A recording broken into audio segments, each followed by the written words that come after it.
Thanks for joining us for the National Trade Up Day and our first digital career fair, supported by our partner BlueRecruit. We've heard you, and we know that it can be a struggle to find and hire qualified talent to grow your business. And so we wanted to step in and see if we could help make it much easier to match and connect with potential talent and make that hiring process even easier.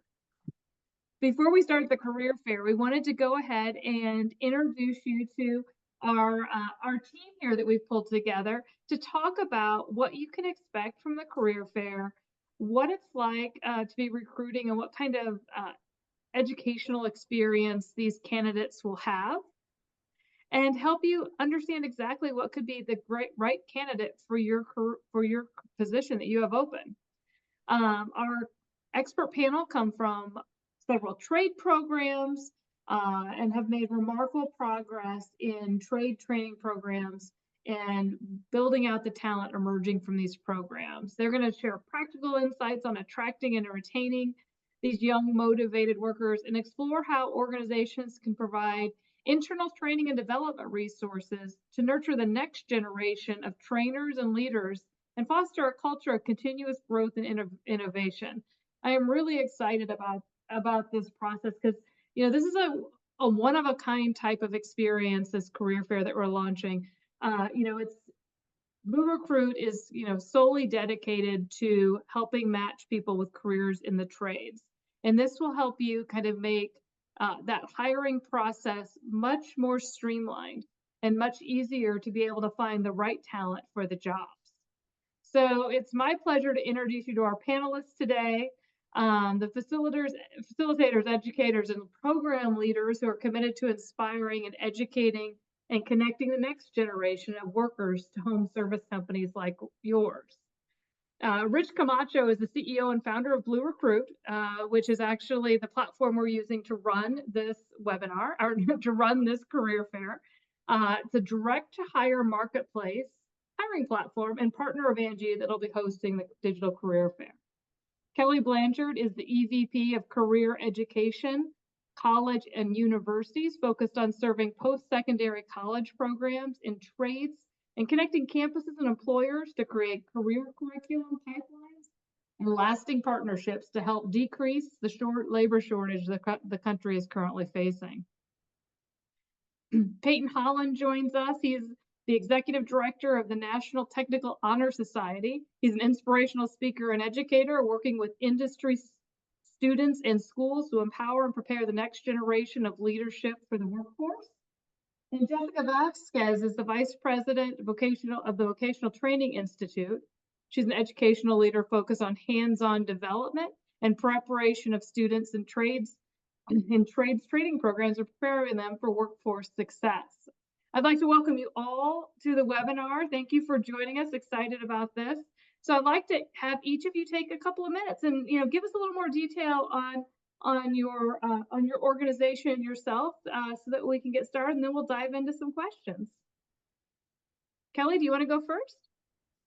Sure, thank you, and thank you all for having us today. As Angie mentioned, my name is Kelley Blanchard. I'm the Executive Vice President with Career Education, Colleges and Universities, and we currently represent about 1,100 campuses and affiliate members across North America. So we represent hard trades, massage, wellness, allied health, and we also oversee the Employer Engagement Network, which is our newest initiative, which connects employers both at a local level and a national level to schools in their area to help them find trained graduates that they're looking to fill the skills gap for employment. So excited to be here and happy to answer any questions that you might have.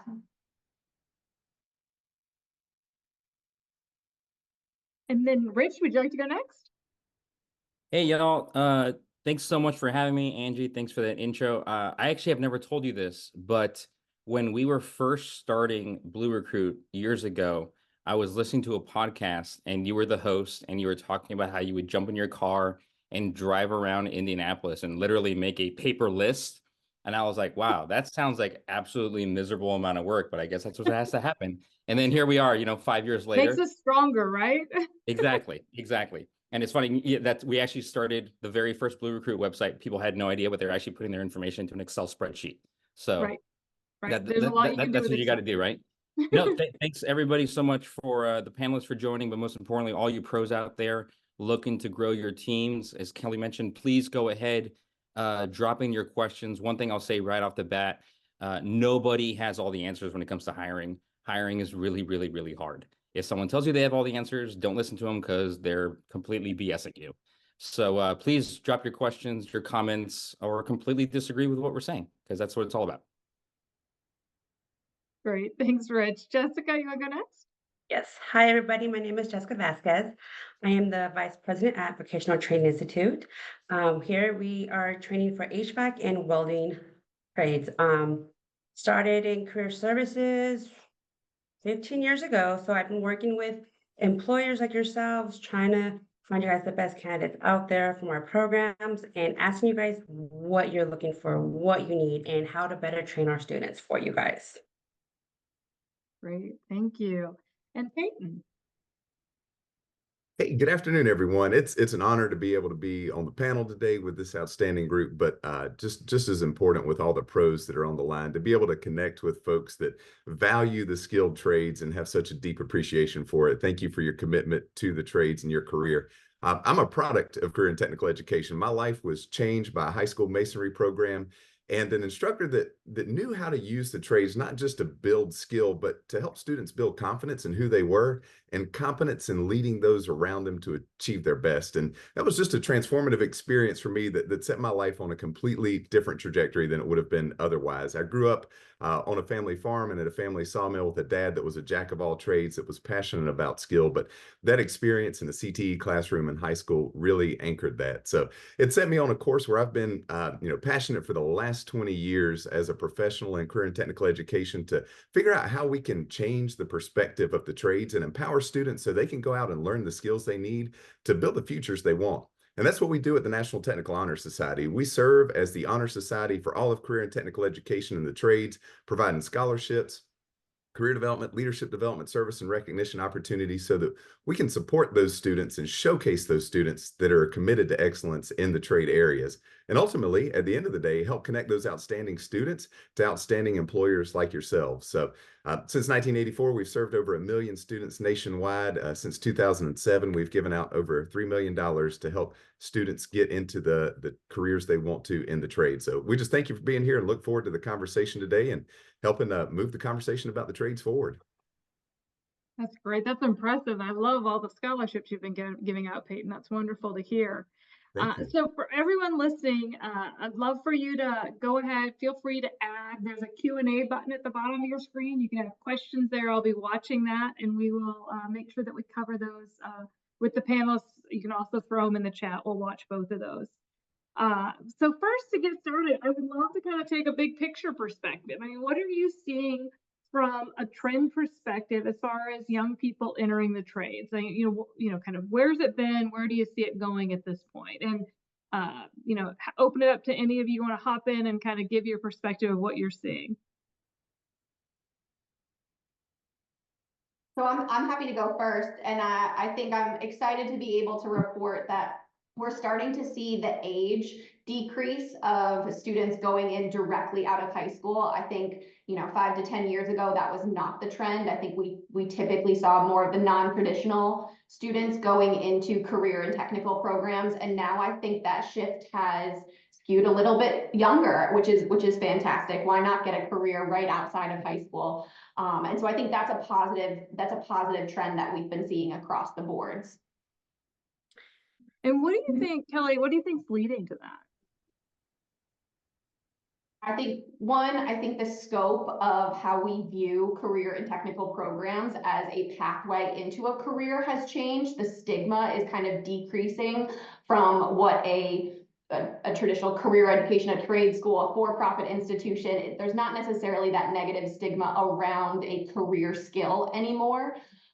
Because you're seeing the real opportunities available and the outcomes right outside of those programs.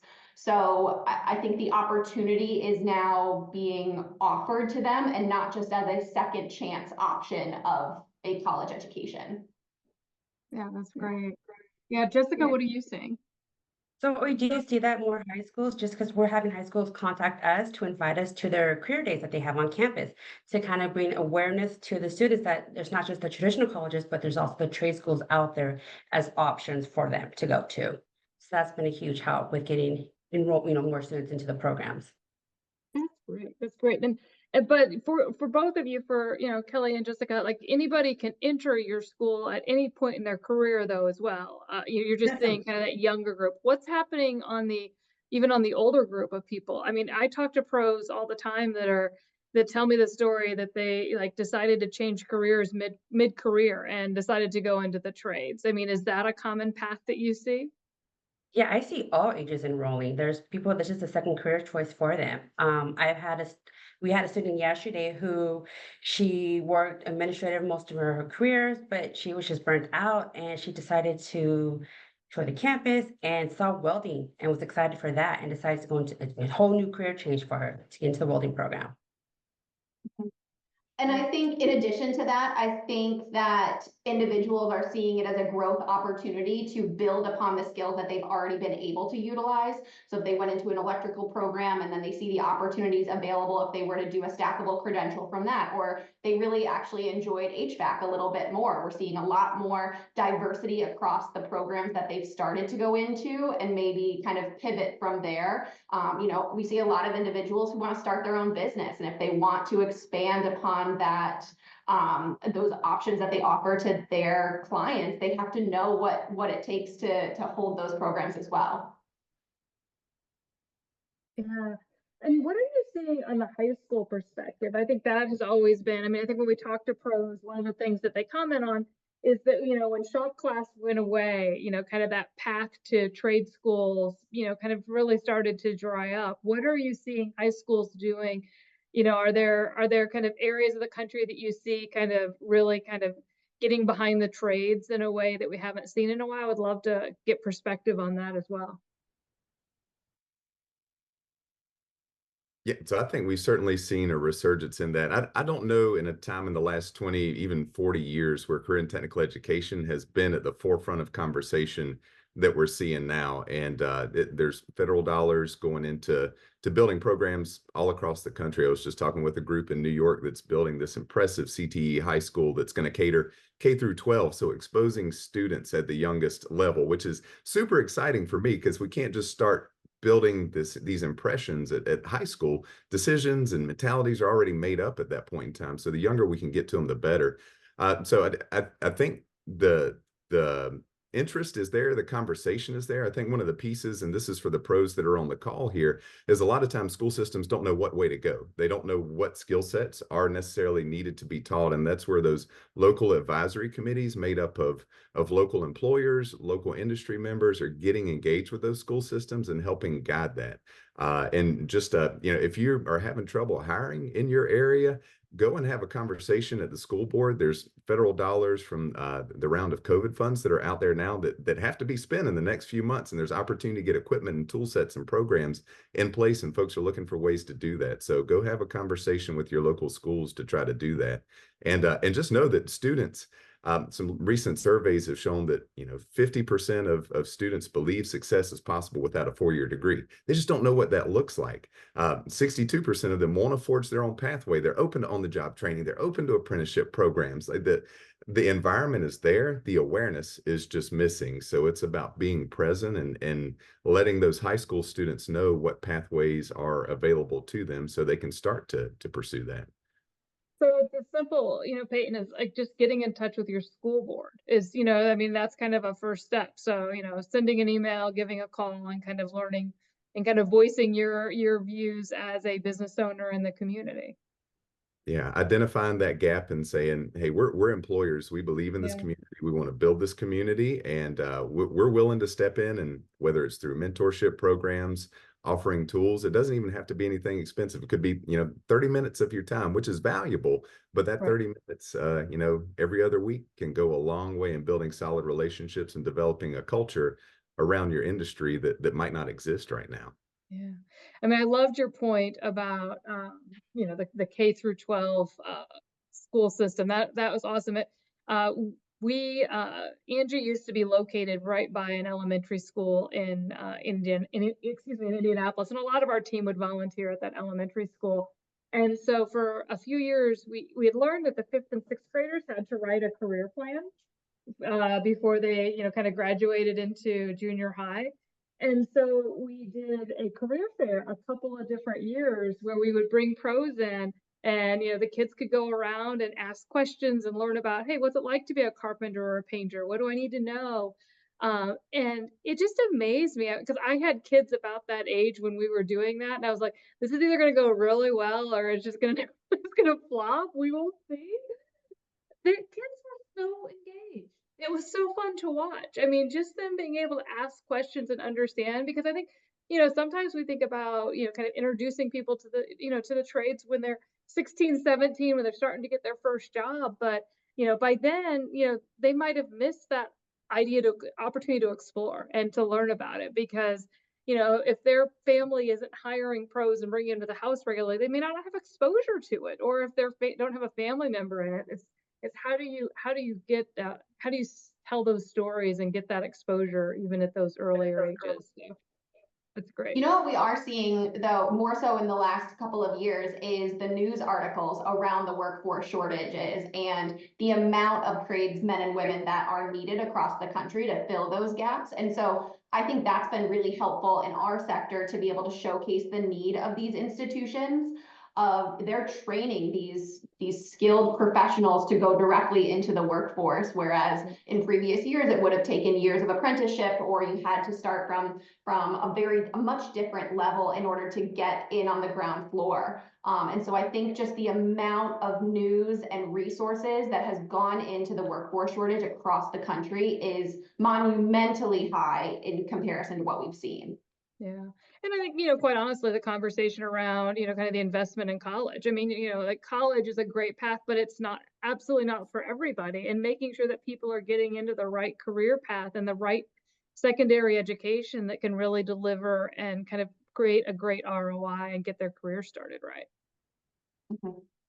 So we do have a question that came in here. So how do we alter parents' mindsets? And that the trades is an equal, if not better, option to a traditional 4-year college program.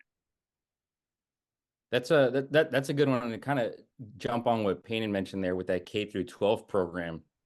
We did we were a partner of a study a couple of years ago, and it looked at high school students that had chosen I call it traditional, but kind of like that 4-year university public college program versus a vocational trade school community college route.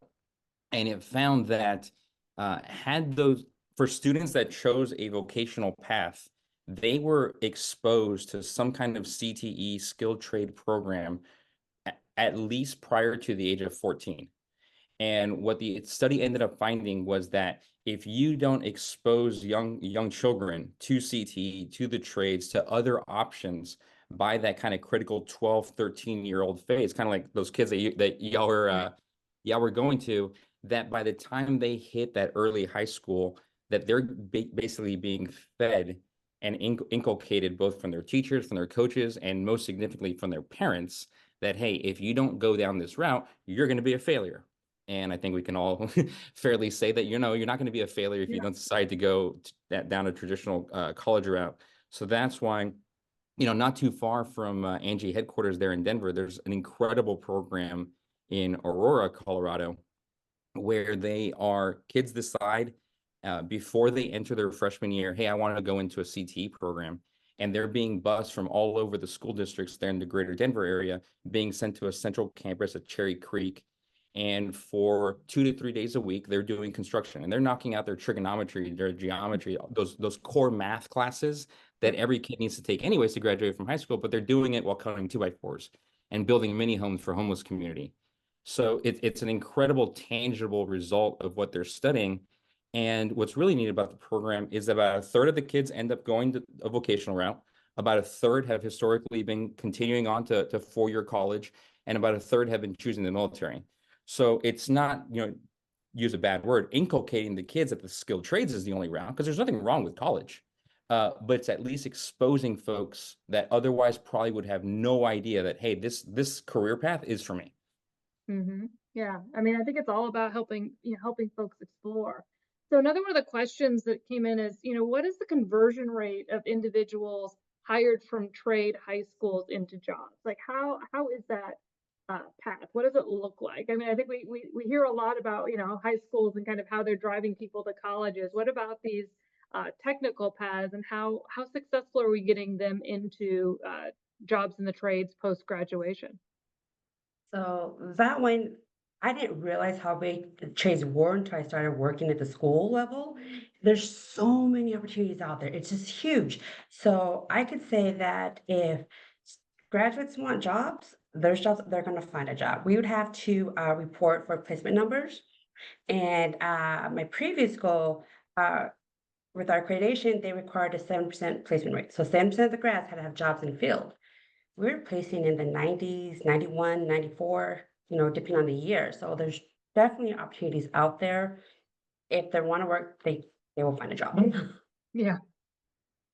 Mhm. And one of the questions I think is kind of as a follow-up to that, if I'm hiring and I choose to, I think sometimes people debate should I hire someone brand new that's coming out of trade school? Should I hire someone with 2 or 3 years of experience? I'm like, I remember trade schools when I was going through, like, what are trade schools like today, and how should we, and kind of what does a typical candidate look like coming out of trade school? What kind of experience do they? Angie, I There's a want the lot of others on the panel to answer this because they're the ones working in the schools every single day. But Yeah. I need to throw this out there first.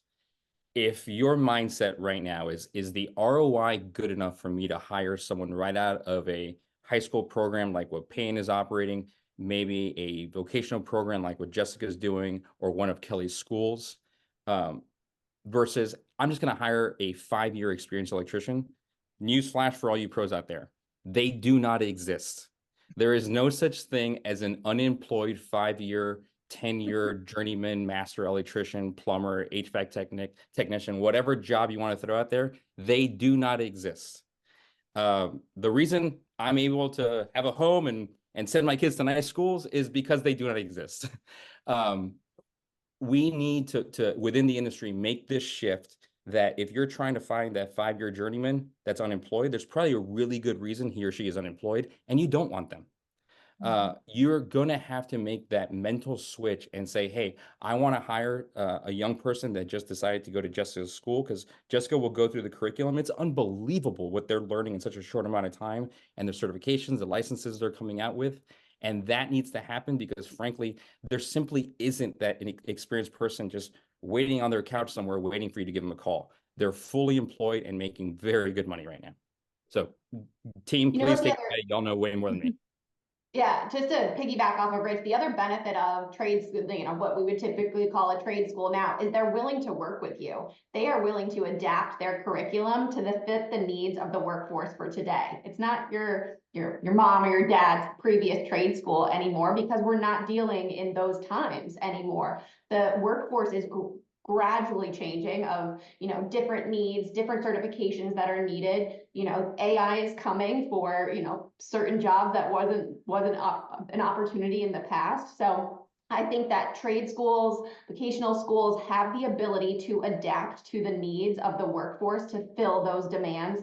And they are willing to listen to those concerns, which is also why we started the employer engagement network as a pathway to increase that communication between the schools and the employers that are looking to fill those gaps. So I think the versatility of what trade schools can offer is miles above what traditional education institutions can do. And there's been a real shift in the space too, particularly in the high school market, of not just having a curriculum that somebody, decided this is what I want to teach today, but a strong shift towards industry recognized credentials. So whether it's ASE on the automotive side, AWS on the welding side, NCCR on the construction side, you're going to find a lot more common parallels between the credentials or micro credentials that students are earning in the classroom to what you require on the job site. That didn't necessarily exist a decade plus ago, but there's been a real concentrated focus to make sure our programs are meeting national industry standards. And so I think as you go have that conversation, and to Kelley's point, there's also an opportunity to say, if you're not credentialing students in these areas, this is what our community is hiring. This is what our community needs. That's your opportunity to engage on those local CTE advisory committees and program advisory committees. Every CTE program, regardless of the trade area, has one of those, and the door is wide open for you to be a part of that. So I would strongly encourage that. And to speak to the ROI, I've got an example. We worked with an HVAC contractor for years in a role that I held in North Carolina, and he developed relationships with HVAC programs across the state. As a result of those relationships, he said it would save him $10,000 per hire because he could go to that instructor. The instructor knew exactly the type of student, and the instructor had a ton of qualified students, but he knew the conditions that this specific contractor was working in, the exact requirements they were looking for, the attitude, everything that they needed, and could direct them to 2 or 3 students as opposed to doing this big search, filtering through 10 candidates, hiring a bunch of people that ended up not working out. He could hire 3 students and get 2 of them to end up staying with him long term because they had built that relationship and they had seen the commitment to them as high school students. And so they were committed and loyal employees for them. So it saved him about 10 grand per hire that he did. And that's just kind of anecdotal ROI, but I think you'll see that as you develop relationships with local programs. And is it as simple, Peyton, like just reaching out to these programs and kind of saying you're interested in learning more about it? I mean, do they have ways that their students can get involved with your company, their company, even as students? I mean, I assume they're doing a bunch of on-the-job training. I'm just, kind of like, how involved can a company be with their local high school vocational program? It's going to vary district by district and instructor by instructor, but I would say in a majority of cases, you're not going to have an instructor that will turn down industry coming to their door and saying, hey, I want to connect with your students and I want to be a part of your program. They will never turn that opportunity down. There's a huge push, and I think Kelley and Jessica can probably speak to this too, around work-based learning, project-based learning, and getting students real-world work experiences. In some districts, you may run into the 16-year-old versus 18-year-old dilemma, depending on what they can do and what's happening on a job site. But in many cases, students are able to engage. If there are pre-apprenticeship programs in place, there's been a huge push in that, which brings in federal and state insurance protections that allow students to go and engage with employers. That's not that difficult to set up. I know a lot of people hear pre-apprenticeship and think all paperwork and all of those pieces, but there's points of contact in every state that can help folks engage in that area. So it can be really as simple as reaching out. Find that trade instructor. That's probably who you want to start with. Go to that local school, ask what CTE programs they have, find the trade instructor that you're interested in, start developing a relationship with them, and then start showing up to activities and events there to let administration know you're serious about supporting that program as well. Got it. And Okay. then kind of also because I know some employers require a minimum of 18 or older to work with them. So they can do the same thing with the trade schools. They can go to the trade schools, meet with career services. They help students as well find jobs while they're in school, as well as lifetime assistance when they graduate. So they can also assist with that. Okay. So Jessica, tell us a little bit about what your students come armed with kind of at the, when they graduate. So give us a little sense of what a student, what kind of experiences one of your welding students or HVAC students that are coming out ready to hit the workforce, what credentials and, kind of experience will they have? Okay, so it's all hands-on based. I mean, there is hands-on from the time they start to the time they graduate.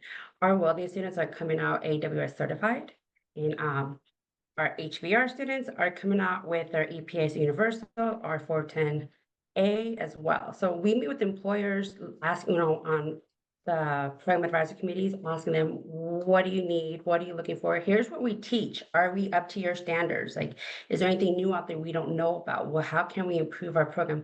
How can we have our students come out ready to work for you? And so we always take that advice to make any changes in the curriculum. Right.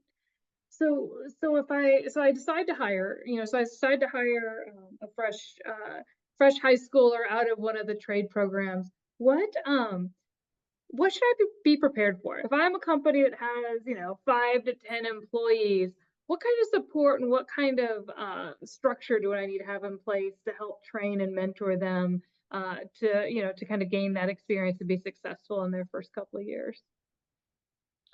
So with ours, it varies. Like when we meet with employers, they tell us they have an opening. We try to get, okay, what's other than their skills, what are you looking for? We want to get an understanding of what's going to be the best candidate, and then we're going to match you to that. We don't want to want the students, we with instructors, so that way we know who you get is going to be a good fit with what you're looking for. And really, everyone's different. Some can go in, jump right, ready to go. Some need a little bit more, hands-on, or a little to ride with maybe if it's an HVAC, they need to ride with maybe a lead tech for a couple of weeks and maybe a little hands-on. It varies per student with where they're at and their strengths. So that's where we meet with the instructors to get an idea of what they want so we can best match them. Got it. And what, when you think about companies that have, been successful in hiring through the programs, like what are the important couple of things that they have to keep in mind when bringing these folks, bringing this talent in to make sure that they are They're best new set grads, up for they have success? the fundamentals, but they're Yeah. still learning. They Yeah. don't know everything. They have the fundamentals to get started on the job. It's an entry-level position, so that's what they're ready for. Yeah. So the key here is that you're going to be expecting to continue to train them as they learn in this process. Yes. So, But they're eager. They want to learn. Like they want to Yeah. grow. This is what they want to do. right. They're ready to get started and go run with it. Yeah. And I'll say to be able to retain that employee too, when you get them in there, you've got to give them a growth trajectory. You can't just bring them in because you have an entry-level role to fill and expect them to stay in that role. The students that are coming out now really want to see that growth trajectory and know what they've got to do to get to that next benchmark, how they continue to improve. So spend some time thinking about, even if you're a small company that, has 3 to 5 employees, what does it look like to increase that student's responsibility, their pay, and their seniority as they go throughout to give them a sense of ownership in their task and duty, and help build that loyalty so they stay with you longer. Something really interesting that we've seen from employers up until COVID, and really after COVID, those millennial, I can't keep track of what all the different generations are called now. It's like me and everyone older, whatever that generation is. No, Kelley, I'm not yet 40. Kelley keeps making fun of the fact that I'm very close. You're very young. You're very young. Yes, whatever the young generation is, that Well, I'm they're at. the Gen Zs now, so that's like my kids. Okay, I don't know. Like I don't even like. Are my kids like? You don't A's qualify that for that, Rich. I think you're You don't restarted. Yeah, qualify. your kids are probably restarted. But what's really interesting is that it has the most important attribute that trade skill job seekers have been wanting from their employers have been flexible schedules. And obviously in the trades, you're not going to be an HVAC technician working from home. You can only fix your own HVAC system so many times, but it means you don't have to be regimented to one particular day. Hey, on Tuesdays, you're going to work 6 to 6. That ability to shift your schedule around is important. However, what we're now seeing with the Gen Zs, apparently that's what they're called, the really young ones, is the single most important thing for them is the ability to train both in their level of experience and also to move up in a company. And a lot of them are really pursuing that entrepreneurial journey. So to kind of push on what Payne just mentioned is even a very small organization, you still have to provide the ability to train people. And I know that sounds very daunting. Hey, the whole reason I need to hire is because I don't have enough time in my day and I want to bring in more orders. But what's really critical is still allowing that young person the ability to at least be able to see where they can go. And maybe a couple years from now, 5-10 years, it's not going to be at your organization. They might move somewhere else, and that's okay. And don't look at that like, well, I trained this person, I lost them. No, you got a great motivated employee who's now very loyal to you. And another thing to really kind of go on there is that every single state and territory now has both pre-apprenticeship and apprenticeship systems, and most of them actually provide some kind of financial incentives to the employer. So I highly recommend do your research, look up your particular state. On the BlueRecruit public website, we have a list of all the states. You can find out exactly what government programs are in place to support you, and in some cases provide financial assistance. So the help is out there. Don't be scared if someone's 16, 17 years old. Chances are if you put them into a registered program, they're going to be covered by license anyways. So don't see that as this huge barrier to, I can't do that because they're 17. I can't do it because they're 18. The laws have changed. Iowa skilled trades, I'm wearing their shirt right now. They were the first ones to do it. And it's really been pushed throughout the country very, very rapidly. Yeah, and to build on that, the points that Kelley and Jessica made, if training feels daunting to you, you reach out to your local tech school and you can build that training program in where you don't have to do that on the job.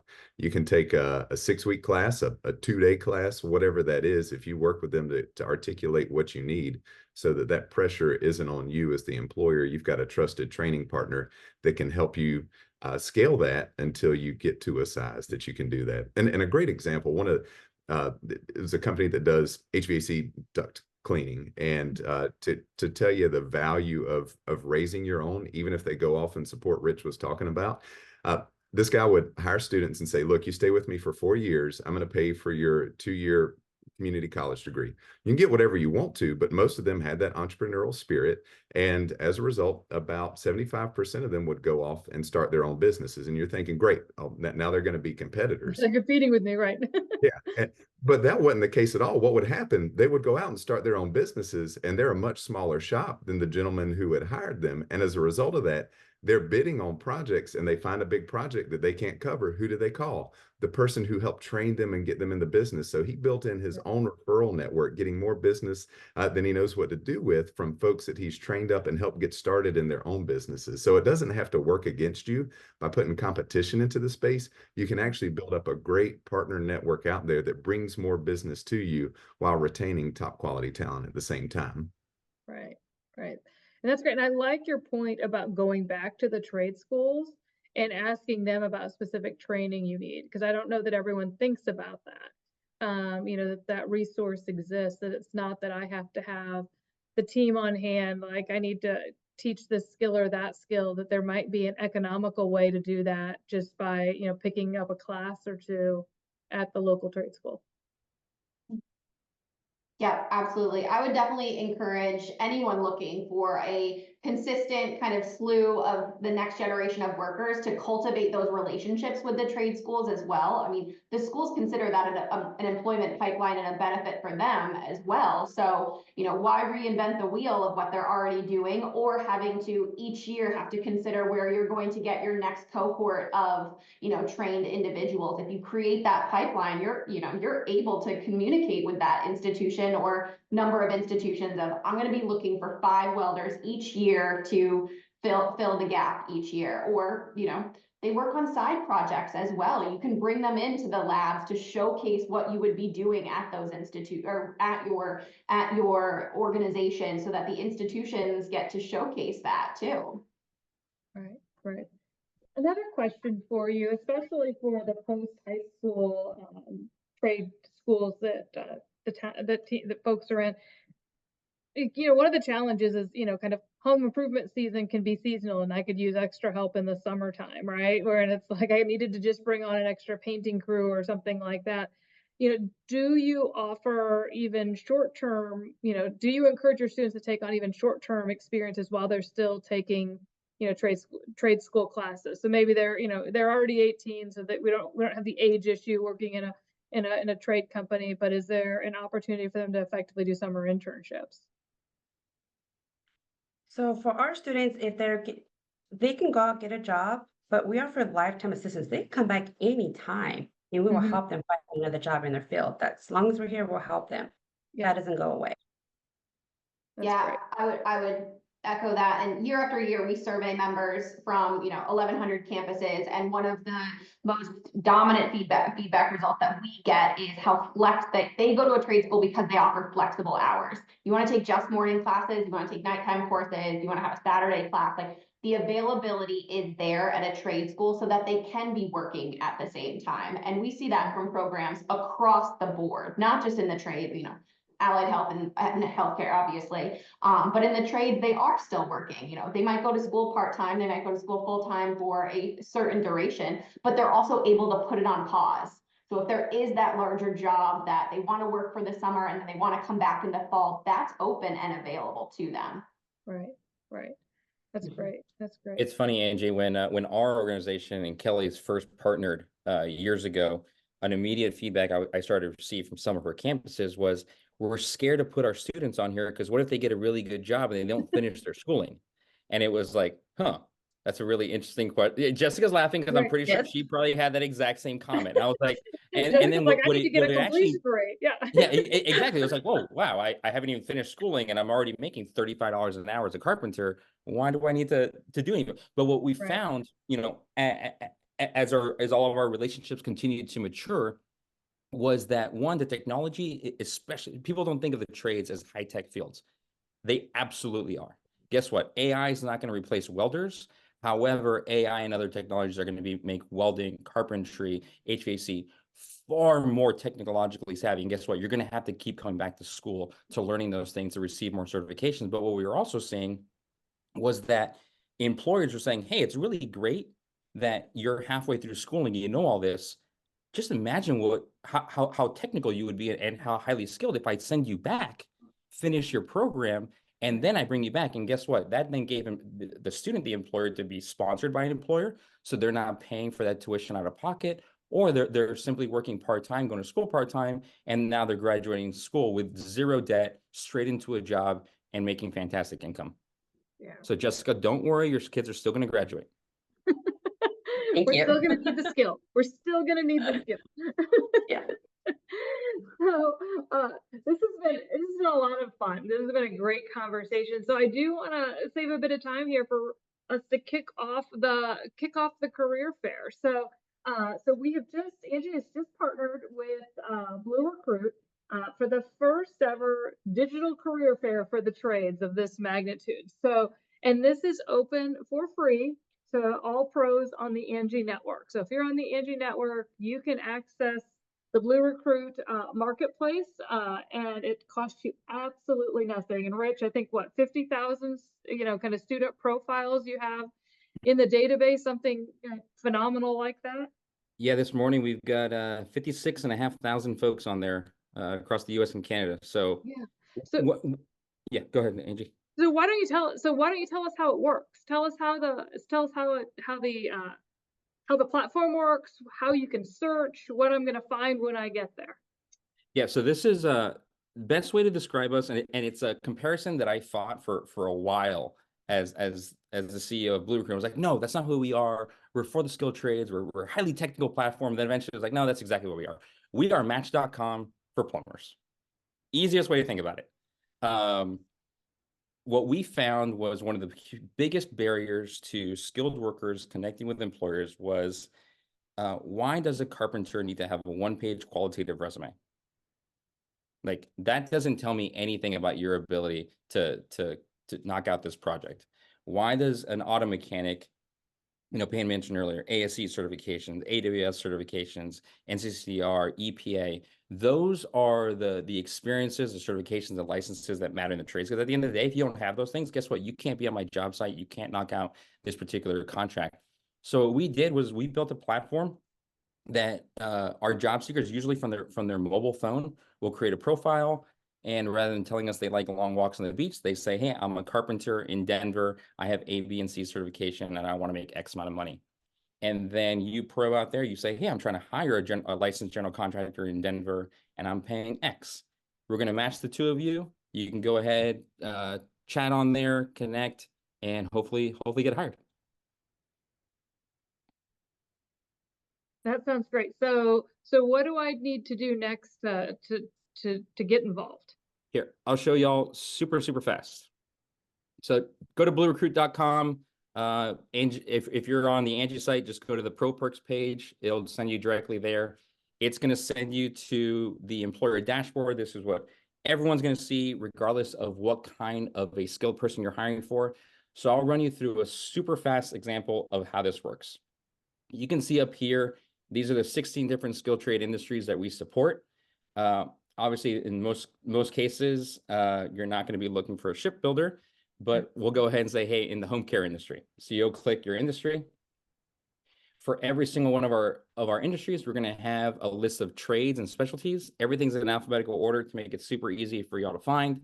So maybe you're trying to hire an alarm or fire technician, pool install technicians, refrigeration, a roofer, a carpenter, HVAC, whatever it is you're looking for, simply click on the trade.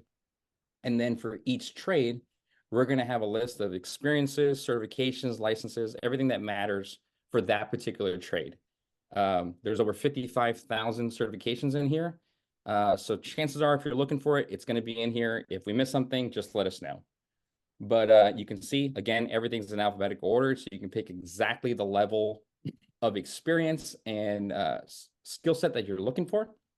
Everything is multi-select. So you can go ahead and select exactly what you're looking for. So we'll just go ahead and say, hey, I want someone with demo experience, and I want a, I don't know, a licensed general contractor to come out to my, excuse me, for my job.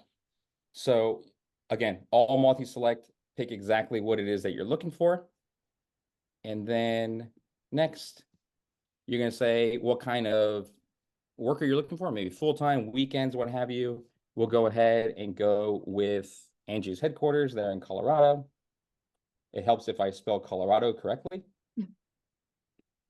How much you're willing to pay. And then any things like, hey, I want to see veterans. I need somebody with a clean driver's license, OSHA 1030. And then it's going to go through the active folks, and it's going to show you exactly who is currently available based off of what we select. So you'll see that there's a carpenter here, 007. They're 8 miles away. They have that demo certification, there as well as a whole bunch of other certifications. They're within our pay range, and all you need to do to chat with them, click connect, send them a message. They're going to get it through the app, text message, email, and if they're interested in you, they'll say yes, and the two of you can go ahead and take it away. Oh, that seems super easy and amazingly comprehensive, Rich. So, so what's the catch? What would you like the Angi pros to do if they hire through the platform? Yeah, so we recently made this available for all of your pros at no cost.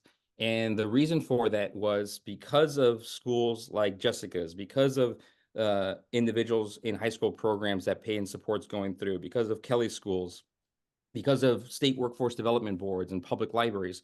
We now have thousands and thousands of people joining BlueRecruit every single month.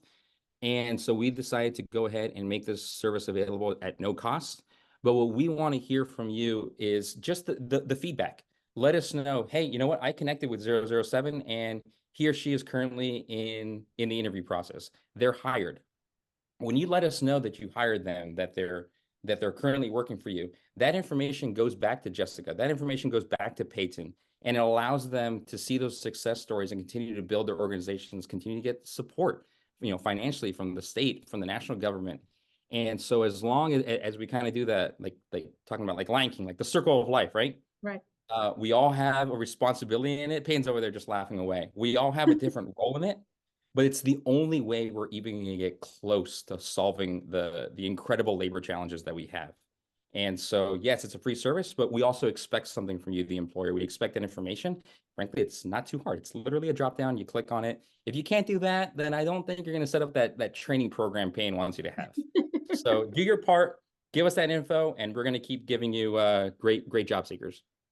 That's fantastic. That is super easy. I think it's a fair request. Just tell us how it's working. And so it's open. We're kicking it off now. It's open, and this is available for.